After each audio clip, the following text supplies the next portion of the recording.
അമ്മേ ഇതാമ്മേ ഇതെന്തോന്ന് മോളെ? അമ്മേ വാങ്ങിച്ചു നോക്കമ്മേ, എന്നാലല്ലേ അറിയൂ എന്താന്ന്. ശരി എന്നാ കൊണ്ട. ഇതെന്തോന്ന് സാരിയാ?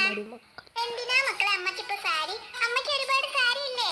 ഞാൻ മേടിച്ചതല്ല അമ്മേ, രാമ മേടിച്ചതാ. രാമയോ?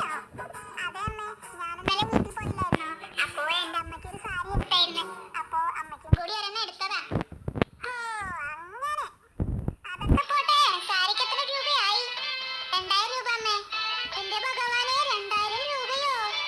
എന്തിനാ മോളെ വയസ്സാം കാലത്ത് ഇത്രയും വില കൂടിയ സാരി എനിക്ക്? ഒരു 500 രൂപന്റെ സാരി വാങ്ങിയാൽ പോലും 5 കൊല്ലത്തേക്ക് ഞാൻ എടുത്ത് നടക്കും. ഈ 2000 രൂപന്റെ സാരി എടുത്ത് ഞാൻ എങ്ങോട്ട് പോകാനാ? ഏറിപ്പോയി അയൽവക്കത്തും അങ്ങോട്ടും ഇങ്ങോട്ടും പോയാലായി. നിങ്ങളെ പോലെ ആഴ്ചക്ക് കറങ്ങാൻ പോവാണെങ്കിൽ പിന്നെയും കുഴപ്പമില്ലാന്ന് വിചാരിക്കാം. ഈ വീട്ടിൽ തന്നെ അടയിരിക്കുന്ന എനിക്ക് എന്തിനാ മക്കളെ ഇത്രയും വില കൂടിയ സാരി? അല്ലേലും എനിക്ക് ഈ വില കൂടിയ സാരി ഒന്നും ഉടുക്കാൻ അത്ര ഇഷ്ടമല്ല മോളെ. അമ്മേ ഇന്നമ്മേ സാരി. എന്തിനാ മോളെ അമ്മയ്ക്ക് ഇപ്പൊ സാരി മേടിച്ചേ? അതമ്മേ, ഞാൻ മദേഴ്സ് ഡേക്ക് എന്റെ അമ്മയ്ക്ക് ഗിഫ്റ്റ് കൊടുക്കാനായിട്ട് ഒരു സാരി മേടിച്ചിരുന്നു. അപ്പോ അമ്മയ്ക്ക്